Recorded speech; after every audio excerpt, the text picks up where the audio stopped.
How you doing there? Welcome back to Babble on Talmud. Today we're studying Daf 4 of Masechta Chullin.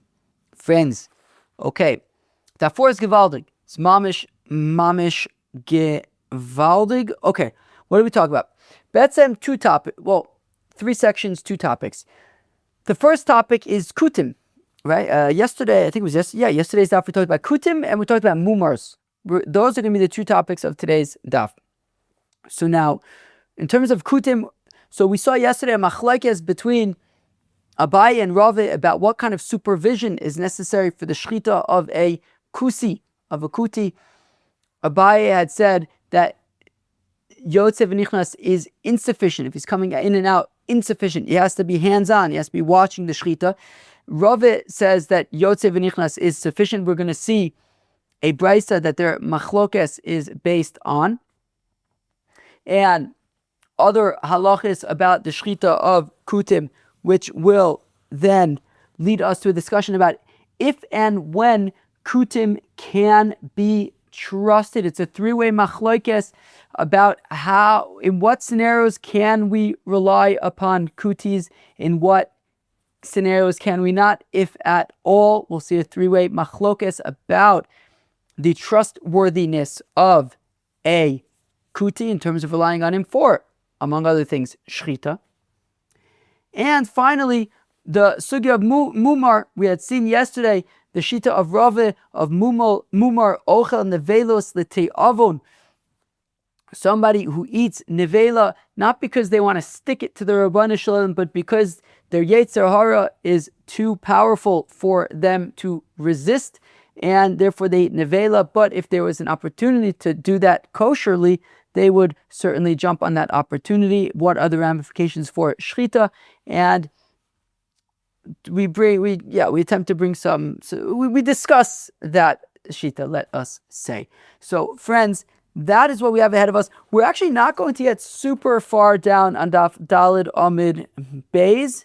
So it should be it's going to be a great Daf. Friends, let's do it. We begin on Daf Gimel Amid Beis, 3 lines from the bottom of the 2 dots. Tanu Rabbanan, the rabbis taught shchitas kusi, the shchita of a kusi. Okay, we know about the kusis.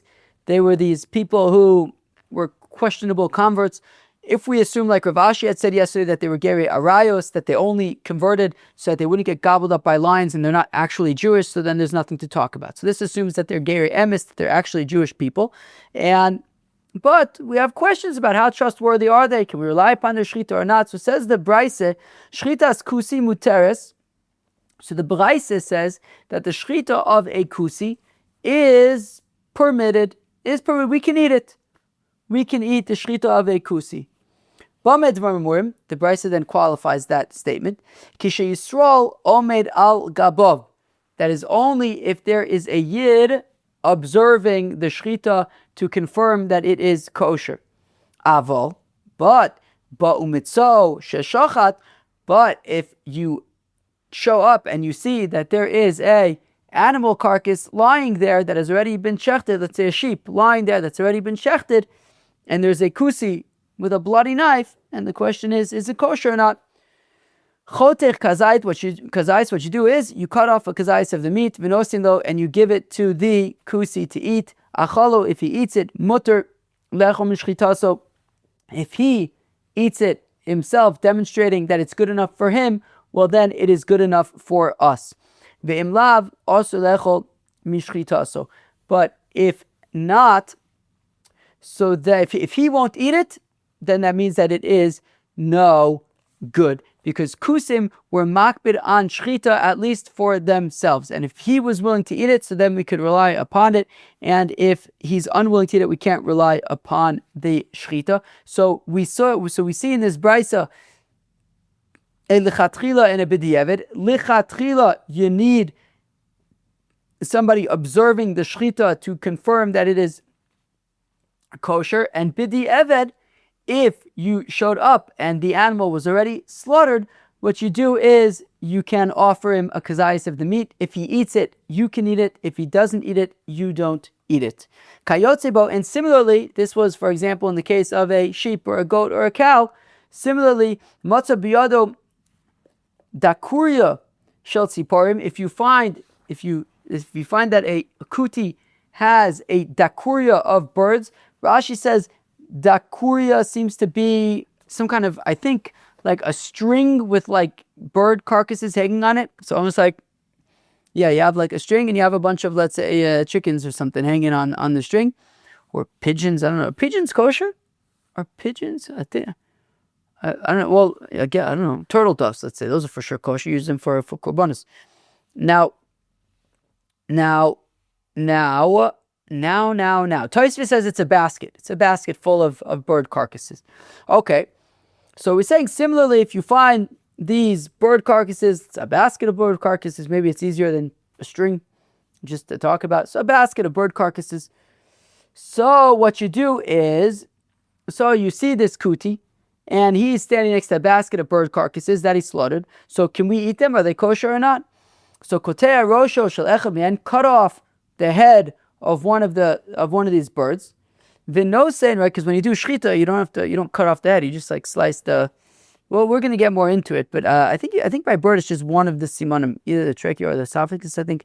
I imagine we're going to get into all of these halachis at some point. So echad, so v'nosein lo, so achalo mutar, if he eats the head, so then mutar lecho mishchita, so you can eat the bird. You could buy birds from him or whatever. Ve'imlav, if he's unwilling to eat the bird, also lecho mi shchita, so then you can't eat his shchita. So we see something similar by the bird. You basically, in order to determine if you can trust the shchita of these birds, you see if he's willing to eat it. You give him one of the heads, see if he eats it, and if he does, the birds are kosher. If he does not, the birds are not kosher. Now, the machlekes Abaye and Rava. Right? Yesterday we saw a machlekes Abaye and Rava. Abaye said, just like the Brisa had said, that in order to eat the shchita of a kusi lichatchila, you have to have somebody observing him, standing and watching the shchita. Rava says yotze v'nichnas is enough. Having somebody around, somebody who could come in at any time and catch him red-handed if he's unkosherly slaughtering, that's enough to intimidate, to create pressure in order to ensure that the kusi is going to properly shecht. Now, Abaye diik miresha, Rava diik misefa. So Abaye, who says that yotze v'nichnas, right? It's a mashgiach who's going to come in and out, but isn't there the whole time watching him. So Abaye says yotze v'nichnas is insufficient, and Rava says that yotze v'nichnas is sufficient. So Abaye diik miresha. Abaye is medayik from the reisha of the brayset, that you must have a mashgiach tamidi, you must have somebody observing the every move of the kusi to confirm that it is a kosher shchita. Rava diik misefa, Rava, who says that yotze v'nichnas is sufficient, he learns it out from the seifa of the brayso. Abaye diik miresha, Abaye learns it from the reisha. Taima di yisrael miragabab. The brayso explicitly says that if you have a kusi shechting, and you have the brayso, what does the brayso say? Let's read it. Tanu rabbanan shchitas kusi muteres b'medvarim when bish kisha yisrael omer agabab. When you have a yid standing and observing, then the shchita is kosher. Yotze v'nichnas is insufficient. You have to have somebody observing. Aval yotze v'nichnas lo, yotze v'nichnas is insufficient. Rava diik miseifa, but Rava is medayik from the seifa of the brayso. What does it say at the end of the brayso?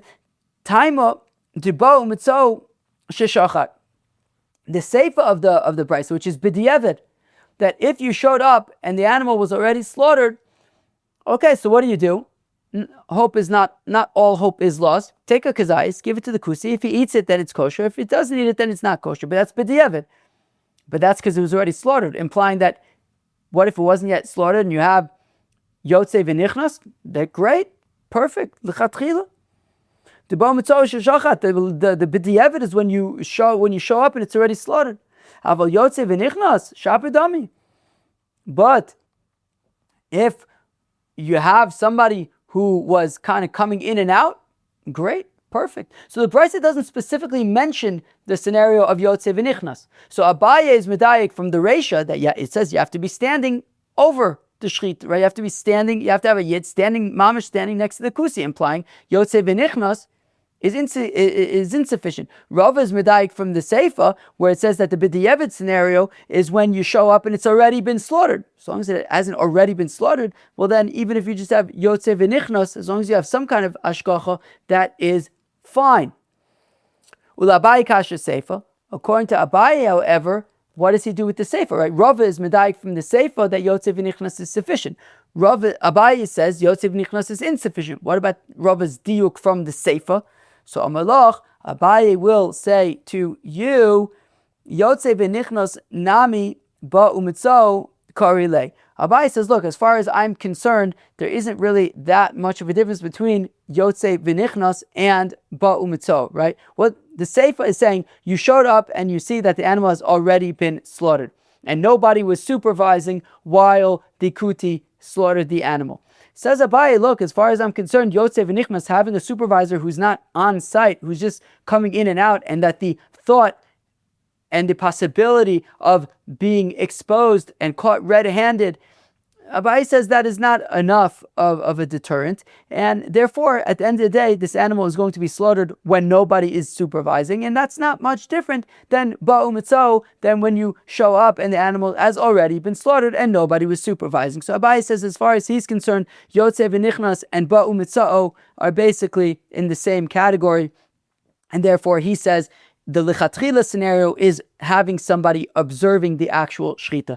Everything else is b'di'evet, and you cut off a kazayis and feed it to the kusi and see what he does.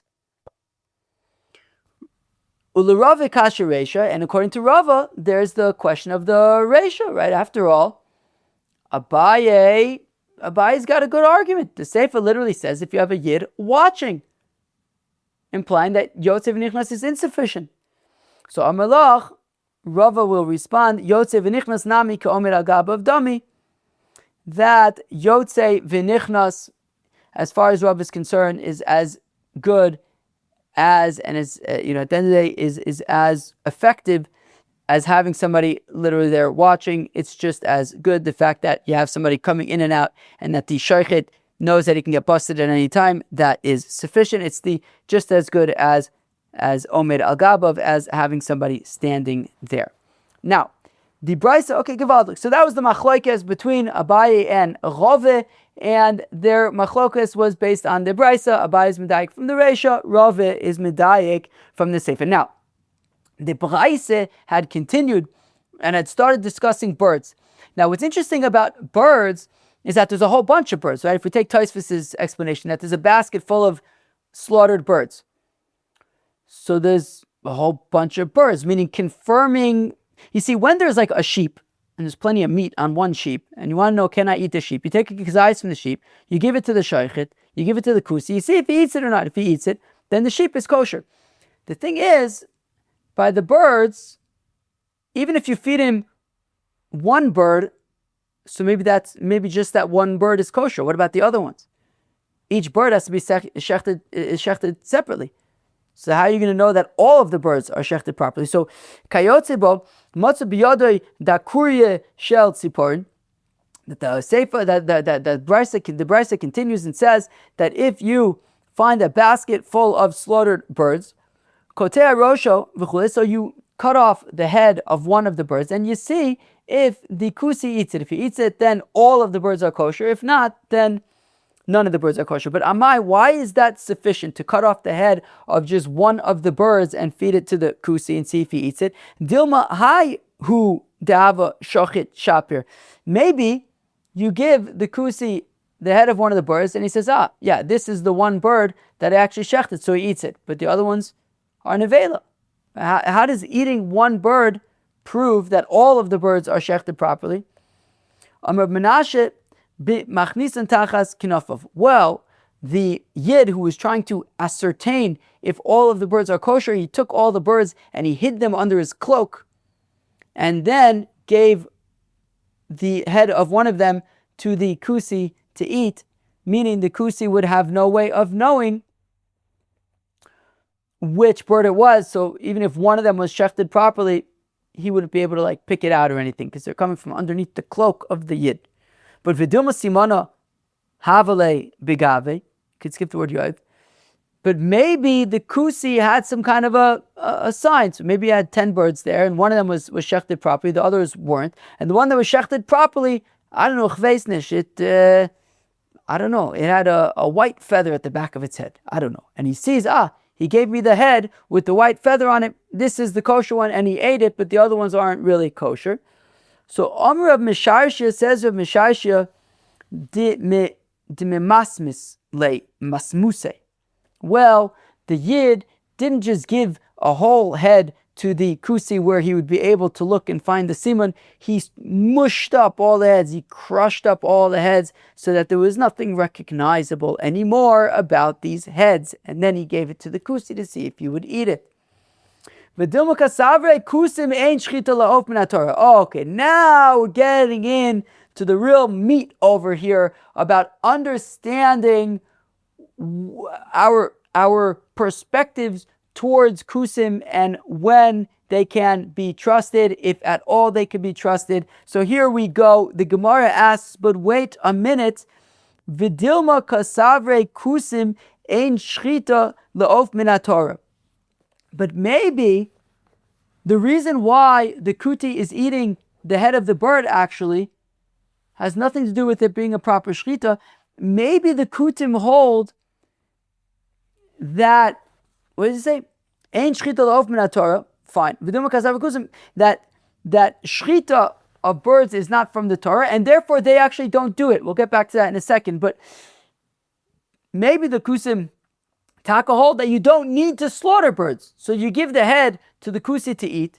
He eats it. That's not an indication that all of the birds were shechted properly, because even though, yes, they're makbid on shchita, maybe they're not makbid on bird shchita.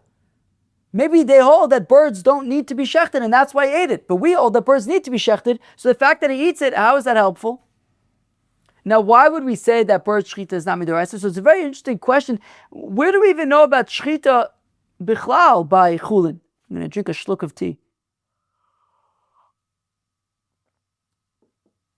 We just learned Masechta Zvachim. We just learned Masechta Menachos. All of the shchita in Zvachim and Menachos were for korbanos. And by korbanos it says, v'shacha, v'shacha, v'shacha. Where do we know about shchita by lunch and dinner? So that is learned out from a pasuk in Sefer Devarim. In Sefer Devarim, there's a pasuk, Perek Yud Beis of Devarim, pasuk Chaf Aleph. I'm going to read you the pasuk. It says, Ki yirchak mimcha hamakom asher yivcha Hashem lekechet, that the Yidden, you see, in the midbar, listen to this, friends. In the midbar, the Yidden were not able to eat just regular meat. The Yidden couldn't just go to their flock of sheep and slaughter a sheep and feed his family.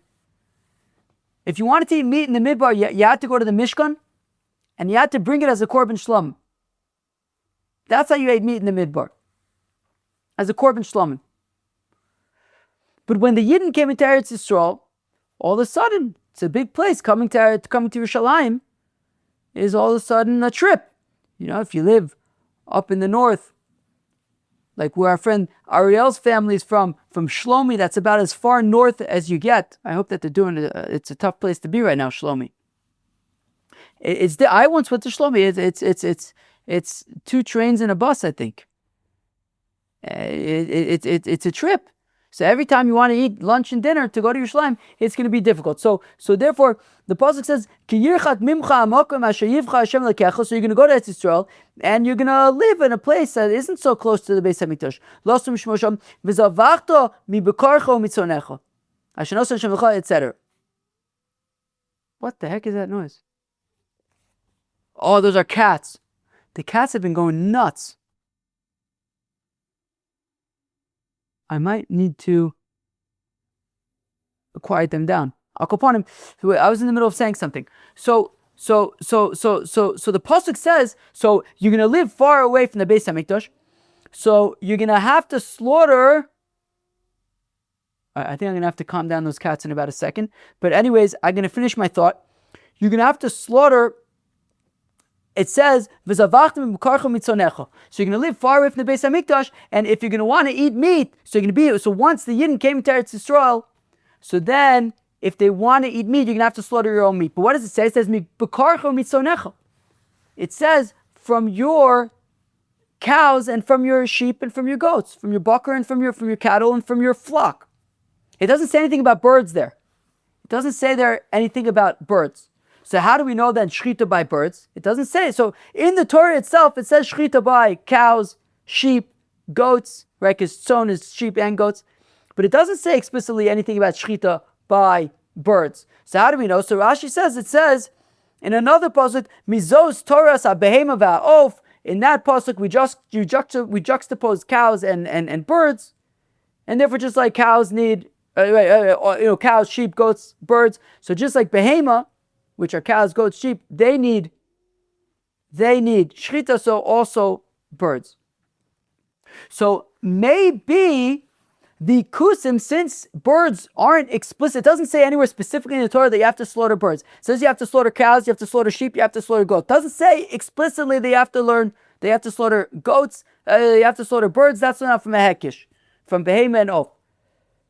So maybe the kutim, taka, don't hold that you need to slaughter birds. So in that case, when you have a basket full of birds and you give a head of one of the birds to the kuti to eat it and he eats it, that may not be an indication that the birds are slaughtered properly, because it could be that the kuti holds that you don't need to slaughter birds, and the son of a gun won't tell you, oh, by the way, we don't need to slaughter birds. He doesn't tell you that, he just eats it.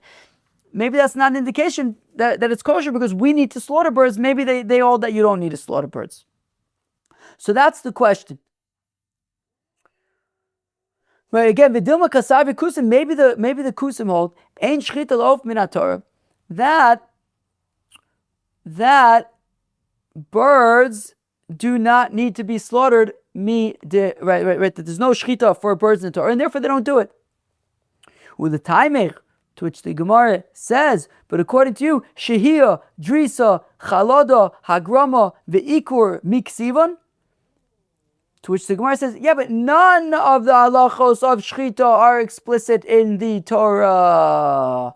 It doesn't say anywhere anything about shehiyah if you pause in the middle of the slice, which is right. There are 5 things which we're listening right now, but I imagine that we're going to get into, the details of shechita within the next few weeks at least. So right now we're kind of not getting into these details, but I imagine that we'll have plenty of opportunity to dive deep into the halachos of shechita. But anyways, the 5 requirements of shechita, which are shehiyah, you have to avoid, or really the 5 psulim, I think, of shechita, which would be, one is shehiyah, if you pause in the middle of the slice, drasa, if you push down while you are slicing. You need to just kind of go back and forth and let the knife do the work. Don't push down.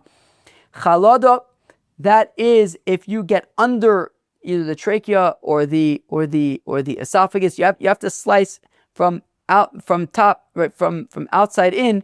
You can't kind of like stick your knife behind and pull up or whatever.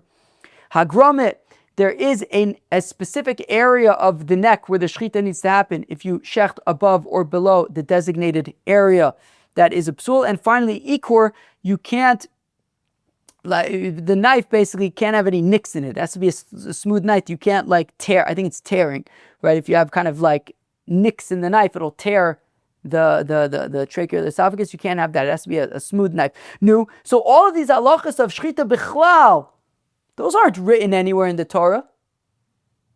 And therefore, shechita bichlal, we trust kusim, assuming that we can't trust kusim. We're about to see a big machlekes about how to relate to kusim, but based on what we have been saying, right, that if, for example, if you find the meat and you just see if he eats it because eyes of it, if it's good enough for him, it's good enough for us, which means that he's doing kosher shechita, which means that he's following these halachas and making sure that, right, that he's checking off these 5 boxes. These aren't written anywhere in the Torah, and yet he does them. So therefore, if you're going to say that, well, maybe he holds that you don't need to shech birds because it doesn't say birds anywhere explicitly in the Torah. Well, it doesn't say anything about the halachas of shechita, the implementation of shechita, the practical elements of shechita explicitly.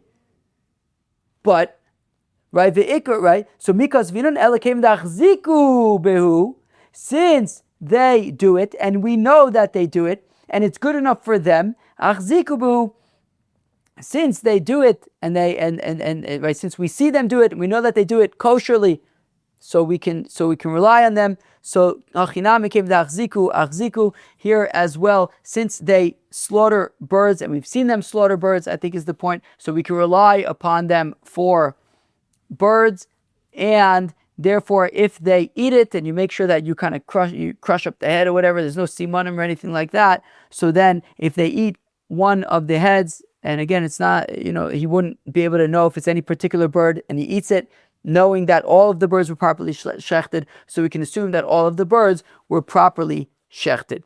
So now the Gemara discusses the very interesting question about if and when kutim can be trusted. Up until now, we've been assuming that kutim can basically be trusted. You can want to have somebody watching, whether watching the actual shita or just be yotze v'nichnas. We said that after the fact, you just see if he eats it right. Yachasit, we basically assume that kutim, we can trust kutim for shchita. The whole question about what can we trust kutim for and what can't we trust kutim for is a three-way machlokes, as we are going to see now. The achzug v'lo achzug b'dlo ksiva tanoi. It's a machlokes tanoim regarding this exact question. When you have halachis, mitzvahs that are not explicitly written in the Torah, like all the 5-point checklist for shchita, and the fact that shchita applies not just to bakar v'tzon but also to ofis. All these things that are not explicitly written in the Torah, can we trust kutim for that? That is a machlokes tanoim. So again, ve'achzuk v'lo achzuk, whether we can trust kusim or not, b'delo ksiva, for things that are not explicitly written in the Torah, like these halachos of shchita. Tanoi, it's a machlokes tanoim desanya that we learn in a braise. Matzah's kusi, the matzah of a kuti, right? A kuti drops off a box of kuti matzahs at your house on Erev Pesach. Muteris, they are permitted. You can eat them on Pesach. There is no chashash of chametz. Ve'adam yotze ba'yidei chovasu bePesach. Not only that, you can eat them at the Seder and be yotze the mitzvah of achilas matzah at the Seder with those matzahs. The Gemara is going to ask in a minute, what's the distinction? What's the nafkamina between being able to eat it on Pesach and being able to eat it at the Seder? We'll get there in a minute. Rabbi Eliezer Omer says, Rabbi Eliezer Oser. Rabbi Eliezer says, Oser. Rabbi Eliezer's opinion is, kusim are simply not makbid on mitzvahs like Yidden are. Those matzahs are chometz. They are not matzahs at all, they are chometz. Again, Rabbi Eliezer Oser says, Oser. Certainly you can't eat at the Seder, you can't eat at all on Pesach. It's chometz. They are not expert on the details of mitzvahs like the Yidden are. Chometz. Rabbi Shimon Gamliel, Omer says, Rabbi Shimon Gamliel, Kol mitzvah she'echziku ba kusim, any mitzvah that the kutis do, harbe medaktikin ba yoser mi Yisrael, they're even more particular and punctilious than the Yidden themselves are. These matzahs are mahadrin min ha-mahadrin. On Mumar, we just said matzahs kusi, when it comes to the matzahs of a kusi, muteres are permitted, and he can eat them at the Pesach Seder, and biyotze is chiyuv of achilas matzah. Pshita, obviously, no? Well, I don't understand. If they are matzahs and they are not chametz, according to Tanna Kamma, he's saying mutter. You can eat them on Pesach. They're not chametz. You can eat them on Pesach. So then, of course, you can use them at the Seder. What's the question? So Ma'adetem, I may have thought lo bikiyin b'shimur kamash milan. Well, I'll tell you what the difference is. You can have matzah that is not chametz, but it's not matzah shmur. It wasn't guarded. It wasn't watched to make sure that it's the shem matzah's mitzvah, that the wheat is being harvested and being prepared for the mitzvah of matzah. They could have just gone to the supermarket and bought some flour and made matzahs. So therefore, I may have thought that they are not expert when it comes to the halachas of shimur, of guarding it, of making sure that the flour and that the wheat and that the process is l'shem matzah's mitzvah. Kamash Milan, we can trust them. So not only is the matzah and it's not chametz, but you can even eat it at the seder because they are in fact even bekiyin b'mitzvahs b'shimur. Rabbi Eliezer oser. Rabbi Eliezer says oser lefisha ein bekiyin b'diktukei mitzvahs. You can skip the next 4 words. Rabbi Eliezer says oser. It's chametz. It's chametz. They're not. They don't know all the halacha chametz. Can't eat it. Rabbi Shimon Gamliel says, Rabbi Shimon Gamliel, kol mitzvah she'echziku b'kusim, that any mitzvah that the kusim do, harbe midaktikim b'yosim Yisrael, they're even more midaktik than the Yidden themselves are. Mahadrin min ha-mahadrin. Tanakama. So, Hainu Tanakama knew. Well, at the end of the day, Rabbi Shimon Gamliel and Tanakama are saying the same thing. No, you can eat the matzah of a kusi even at the seder. Mahadrin min ha-mahadrin, right? There's an afkamine, but what if you have a mitzvah that's written in the Torah, but the kutis don't? It's not one of the mitzvahs that they do. You see, the Tanakama says he's talking about matzah, right? Kol matzah, no, not that's called mitzvah. What is that? Matzah's kusi mutar is right. The Chacham are talking about matzah's kusi, and just like matzah is a mitzvah d'oraisa, the Tanakama would say all mitzvahs d'oraisa. You can rely on a kusi. Kusis can be relied upon for mitzvahs d'oraisa. Rabbi Shimon Gamliel is saying, not necessarily, he's limiting it. And he's saying, only if it is a mitzvah d'oraisa that the kusim do. If they do it, sure, then they're super mahajim and amahajim. But they don't do all of the mitzvahs d'oraisa, and therefore they can't be trusted for all mitzvahs d'oraisa. Only the ones that they do can we trust them. So again, Ika Benai, the nafkamina is the chsiva, if you have a mitzvah that's written in the Torah v'lachziku ba, but for whatever reason the kusim didn't do that mitzvah. Tanakama sarvakevim the chsiva, the Tanakama say, look, since it's written in the Torah, aval gab de lo achziku ba, even if we aren't aware that they do this mitzvah, they can still be relied upon for it. Rabbi Shimon Gamliel says, no, we need to limit that scope. I'achzuk in. If we know that this is a mitzvah that they do, sure, we could trust them. They're mahajim and amahajim. Ilo achzuk lo. But if we are unaware that they do this mitzvah, so then we can't. If we're unaware that they do it, then we cannot rely upon them. But frag di gemara, what does Reb Shimon Gamliel says? He says, if we look at what he said, kol mitzvah shech kol is an inclusive word. It's an expansive word. It's coming to include more things. Whereas what we just described was a limiting construct. What we just described is that the Tanakama says that all mitzvahs d'oraisa you could trust kusim for, and Reb Shimon Gamliel is coming to limit and say, wait, going to put a damper on that. We're going to limit that and say only if they actually do the mitzvah. But that would be inconsistent with the lashon of kol mitzvahs, which is inclusive, which is expanding upon what the Tanakama would have said. So iachi kol mitzvah she'echziku ba kusim im echziku mi ba'ile. It shouldn't be kol. It should be im, if. It should be limiting the scope. That the Tanakama says all mitzvahs d'oraisa we can rely upon the kusim, and Reb Shimon Gamliel is saying, wait, if they do it, im echziku, if they do it, we can rely upon them. But he doesn't say, it says all mitzvahs inclusive. What's it including? Ella, Ika Benayu, rather, here's the nafkamina between the Tanakama and Reb Shimon Gamliel, Delo ksiva v'achziku ba. And this is like shchita, for example. Something that is not explicitly written in the Torah, but they do it. Tanakama sover came to lo ksiva afal gav da'achziku ba nami lo. The Tanakama says, look, since it is not written in the Torah, like shchita, even if they do it, and we know that they do it, they cannot be trusted because it's not written in the Torah. Reb Shimon Gamliel Savar, he expands upon the Tanakam and he says, no, we can even include Kevin the achzuk, we can even include shchita because since we know that they do shchita, they have a chazaka, and they have a cheskas kashrus, we can trust their shchita. Fine. So givaldik. So what do we see? So we see that the halachas, when it comes to shchita of a kusi, that's a very interesting scenario because the halachas of shchita are not explicitly written in the Torah. And therefore, Rabbi Eliezer, of course, would say, no way, no how, we can't trust kusim for anything.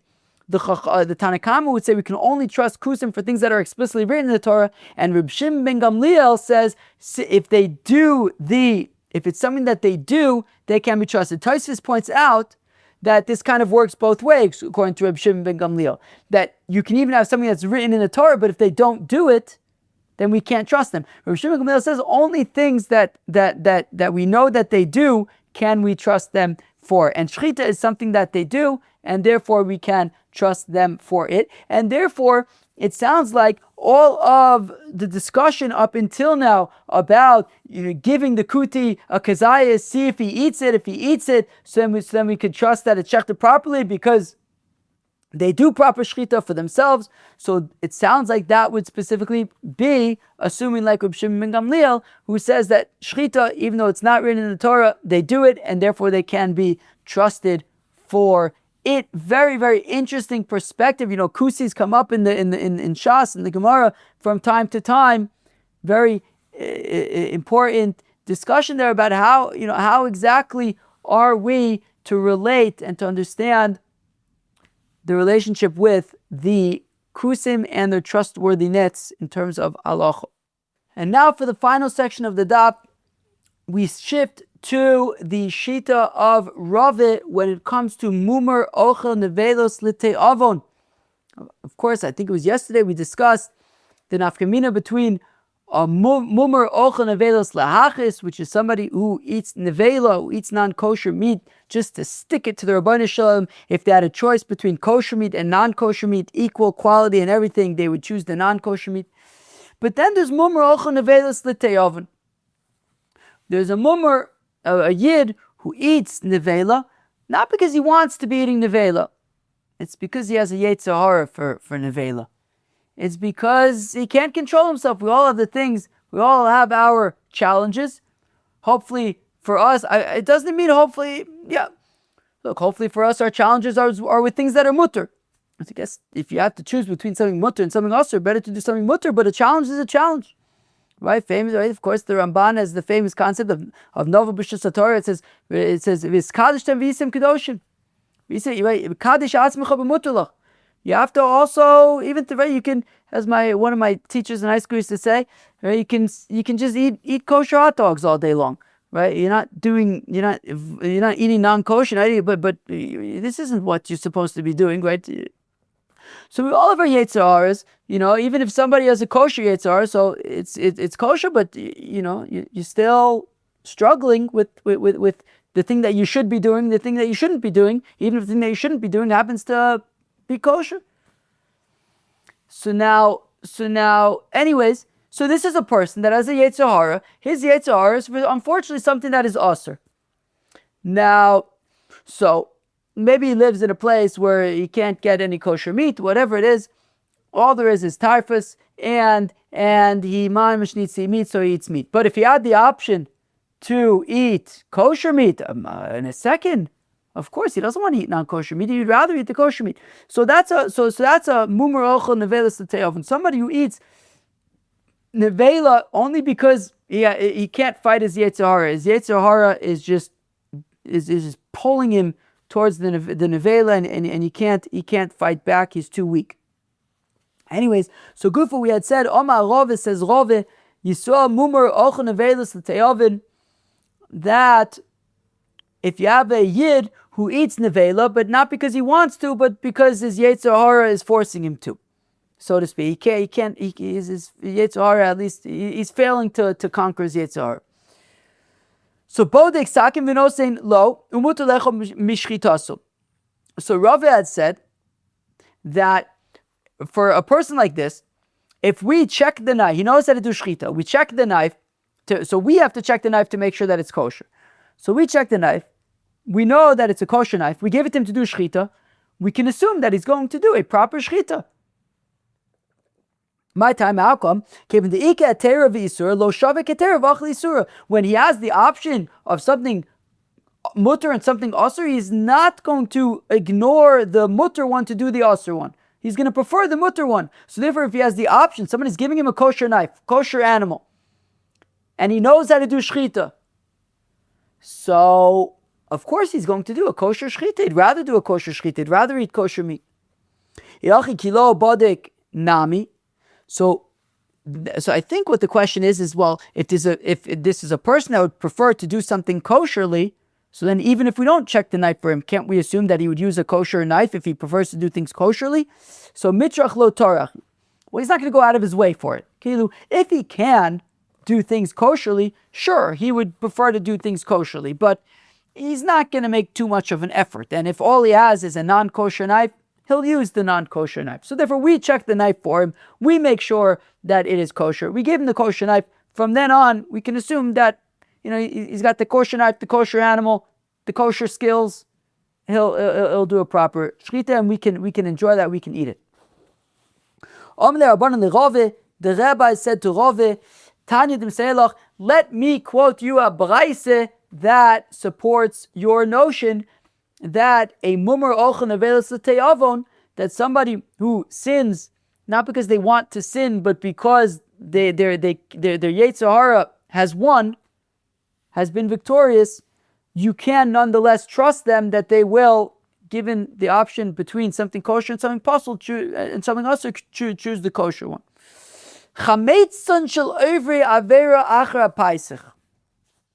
The chametz of an over avera after Pesach, chametz she'over alava Pesach, mutter, well, not necessarily chametz she'over alava, but the chametz of an over avera, mutter miyad mipnei she'ein machlifin. What's this talking about? It's talking about Reuven. Reuven has a Kit Kat. Reuven's Kit Kat has a name. Reuven's Kit Kat is called Reuven the Kit Kat. Reuven has Reuven the Kit Kat.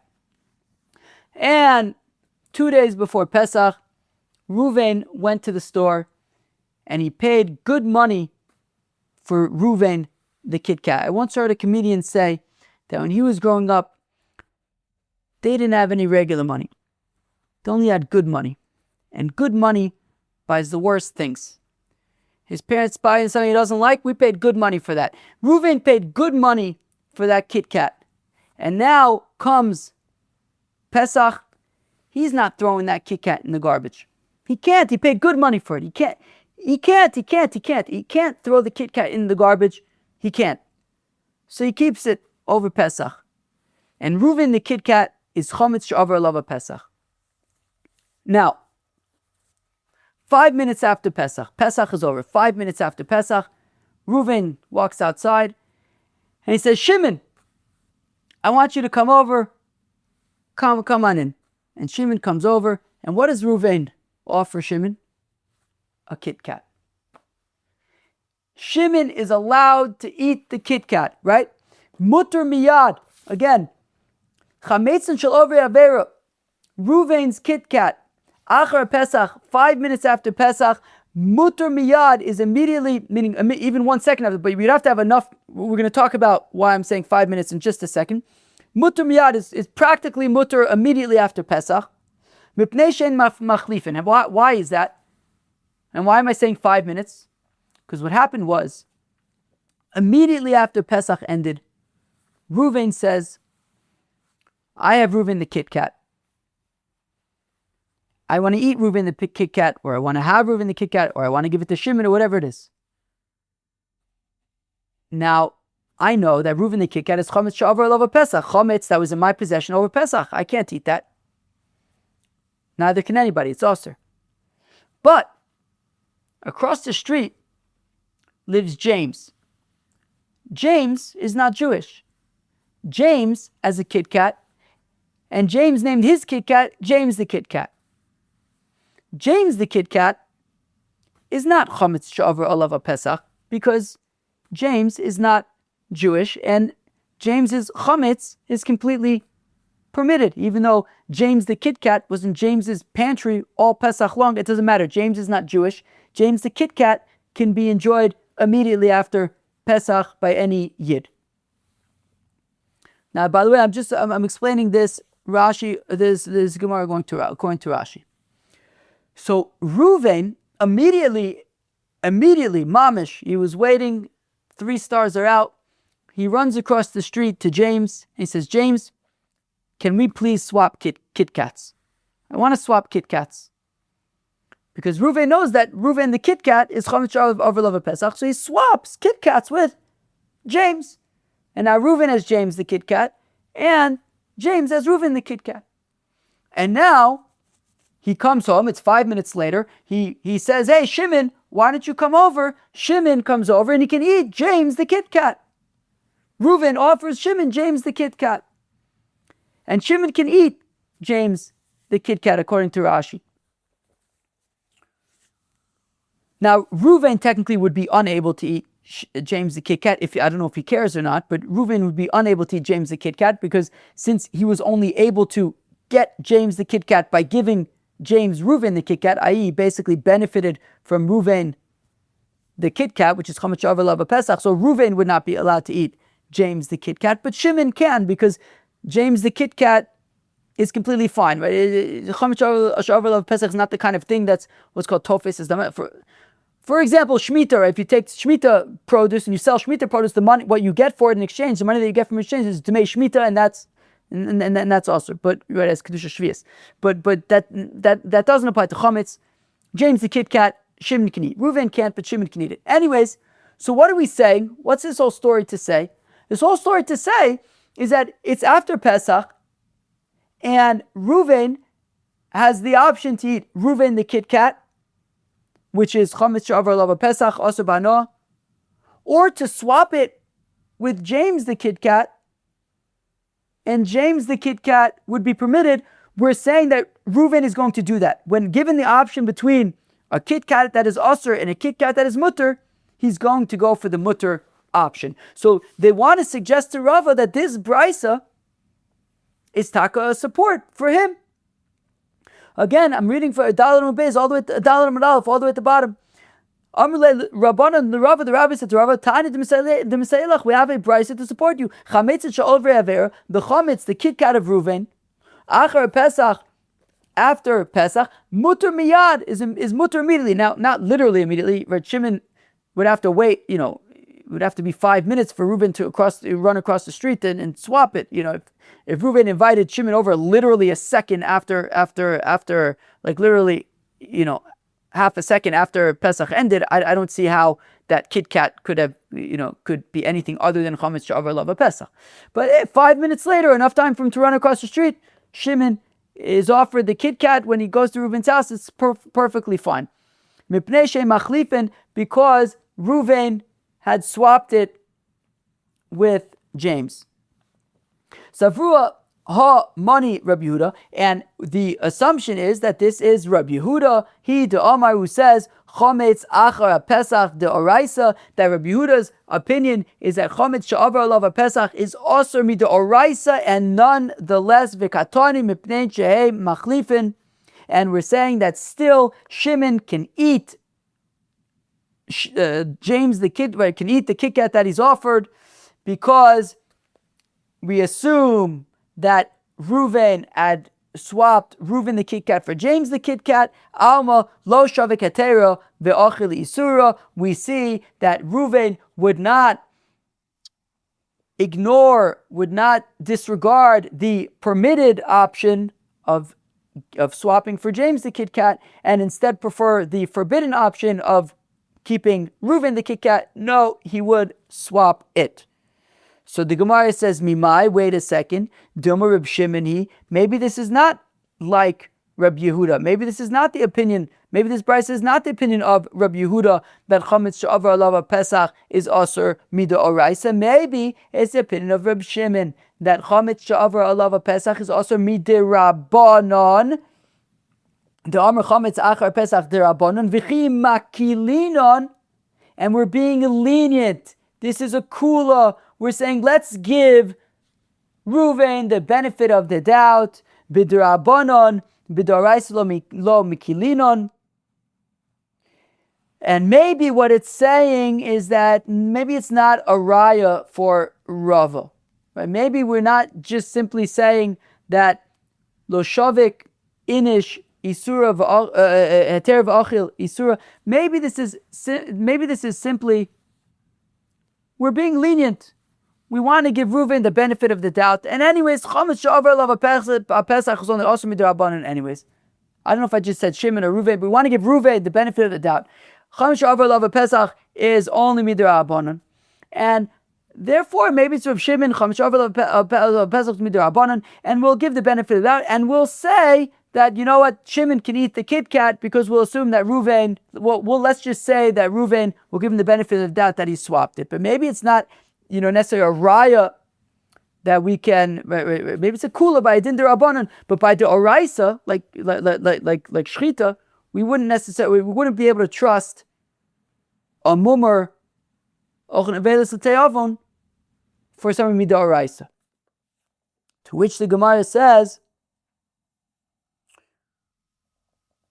"V'tehavi nami Reb Shimon." To which the Gemara says, no, this is not a kula. This is not, let's give him the benefit of the doubt and we'll say that he swapped it. Even if you want to say that it's Reb Shimon, mikatone she'ani omer echlifu, it doesn't say that we're going to be lenient and I'll give him the benefit of the doubt and I'll say that Reuven swapped the Kit Kat. Mipnei shemachlifin katoni. It says because he did. Not that we're going to be lenient to give him the benefit of the doubt and let's just say that he did. No, he did. For sure he did. Mipnei shemachlifin katani. He did swap it. Divadai machlifin. And he certainly swapped it with James. And now, even if you want to say that it's Reb Shimon, that chametz she'avar alav Pesach midrabanan kal v'chomer, all the more so. Uma b'dirabanan lo shavik heter v'achil isura. And therefore, if we're saying that even by din dirabanan chametz she'avar alav Pesach, Reuven, when he has the option, he would prefer to have James the Kit Kat, which is permitted, even by a dirabanan. Let's say it's Reb Shimon, chametz she'avar alav Pesach is also midirabanan, and still he's going to go out of his way to not necessarily, whatever. Given the option, he'll prefer the permitted one. So the oraisa lo kolshkin, if he's going to do this by dirabanan, certainly by the oraisa. Okay. So we can say that this brisa, which says that Shimon immediately after or 5 minutes after Pesach is allowed to eat the Kit Kat that he's offered from Reuven, and it says mipnei shemachlifin, because he swapped it. So we see that even by the oraisas, whether you're going to say like Reb Yehuda that chametz she'avar alav Pesach is midoraisa, or whether even like Reb Shimon who says it's derabanan, and even by the derabanan we're saying that for sure Reuven is preferring the permitted option. So then certainly by the oraisas we would say that he'd prefer the permitted option, that given the opportunity to have a permitted option and a forbidden option, he will choose the permitted option, like Rava is saying. And therefore by shchita, if this person has the option to shecht the animal kosherly, he will shecht the animal kosherly. So we give him a kosher knife and then all good. Let's say that the following brisa is also support for Rava. Hakol shoichatin. Everybody can slaughter. Bafilu kusi. Even a kusi. Okay, fine. Relevant to the earlier discussion, but not relevant really for what we need right now. We're focusing now more on the Mumar right now. Vafilu oral, and even an oral, somebody who does not have a bris milah. We're going to discuss what exactly that means in terms of nafkaminas in a second. Vafilu Yisrael Mumar, and even a Yisrael Mumar can slaughter. Akol shoichatin. Hi oral echidami. What's the scenario of an oral of somebody who does not have a bris milah? We said somebody who's an oral can shecht and the shchita is kshera. Ilema shemesu echav machmas mila. If the orel, if the person without a bris milah, is a reference to somebody who does not have a bris because his brothers got a bris and then died, well, so that's understandable why he doesn't have a bris. Hi, Yisrael ma'ayu. He's a-okay. Totally understandable. A-okay. Of course the shechita is ksher. So what's the chiddush? Ela pshita mumar la'arelus. Rather, no, it's a bit, here's the chiddush. The chiddush is that the oral that we're talking about is a mumar la'arelus. It's somebody who he's against this mitzvah. He's against this mitzvah. He's a mumar. When it comes to milah, he doesn't do it. Because sovereign, we hold, and the Tana, the Brisa holds, mumar l'davar echad lo avi mumar l'chol Torah kula. That somebody who's a mumar with regard to one mitzvah, with regard to one thing, in this case, milah. Okay, so therefore, it can't be. So that affects milah. Does not affect shechita. Even though he's a mumar specifically when it comes to milah, in terms of shechita, could be majim and amajin. We can isolate the two things. Say that he's a mumar for milah, but for shechita, he's totally trustworthy. So we're saying, okay, so let's say that an orel is referring to a mumar la'arelus, and still he could check and shechita is ksher. So ema seifa. But what does it say immediately after the orel? V'afilu Yisrael mumar. It says, and even a Yisrael mumar. So what's the scenario of the mumar or Yisrael mumar? So Hai mumar echidami. What's the mumar? I mumar the davar acher. If it's being a mumar for something other than shechita, well, hai mumar la'arelus. Well, I don't know. For example, mumar la'arelus. But that was the previous example. So elalav mumar la'oso davar. Rather, no. What it's saying is that he's a mumar for shechita, and still we can eat his shechita. How can you eat the shechita of somebody who's a mumar the shechita? Uchdi Rava, that it's like Rava. That, well, he's a mumar, och neveilos l'tei avon, but as long as you give him a kosher knife, lo shavik inish hetera v'achel isura, he's not going to, he's going to prefer the kosher option. Give him a kosher knife, he'll do a kosher shechita. So even though he's a mumar, och neveilos l'tei avon, he's a mumar for shechita, but that's only when he doesn't have the option for kosher. But if he has the option for kosher, he'll do it completely kosherly. It's a raya for Rav, it's a proof for Rav lo, no. The olam emalach, I could argue that this brisa is not a support for Rav. Mumar lo also davar lo. I'll argue that somebody who's a mumar for shechita, like Rav described, that if he doesn't have a kosher knife, then he'll use a non-kosher knife. You can't eat his shechita. My time outcome, keva de dashbe ketera domile. Because once the cat is let out of the bag, once he has eaten nevela once, it becomes mutter. So long as a person has never eaten nevela, so long as he's unwilling to use a apostle knife, so then nevela is nevela, it's aser.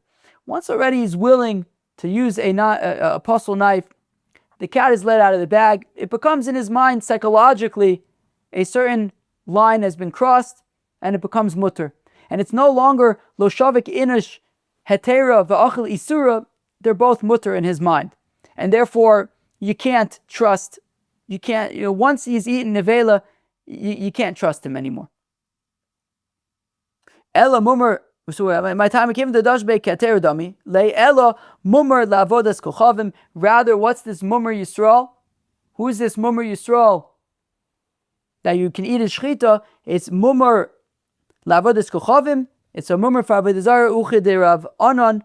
The Amar of Anan, Amar Shmuel, Yisrael mumar lavodas kochavim mutter lechol mishchita. So that a yid who is a mumar for avodas kochavim, he does avodah zarah, nonetheless you can eat his shechita. That's what it's talking about. But you could say that it's not a raya, it's not a mumar the shechita. You argue that this brisa is not a raya for a rava. But the first brisa with Ruvain and his Kit Kat, the fact that Shimon can eat it right after Pesach would be a raya for rava. Friends, we are going to hold it over here, even though we've only kind of done half the Amud. But I feel that was a long daf nonetheless. Wow, it's an hour daf already. Wow, I didn't expect it to be such a long daf. Interesting. But anyways, we still, wow, I would have kept on going, but anyway, okay. Wow, Givaldic. It was a pretty good daf though. So friends, we talked about some pretty big, two big sugyas today. The sugya of Kutim and the sugya of Mumar. Those are big sugyas. So first we talked about the supervision for a kuti. Abaye says you have to have direct supervision. Yotze v'nichnas is insufficient. That would be b'di'evet.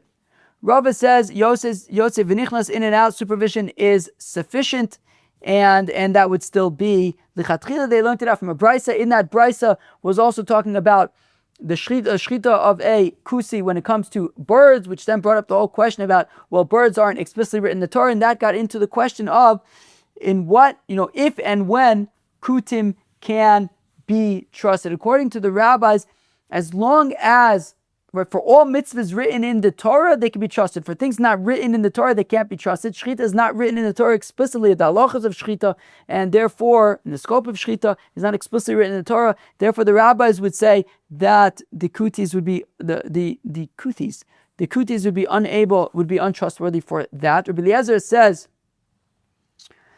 that they can never be trusted. You can never trust a kuti. They don't do the mitzvahs on the level that Yidden do them.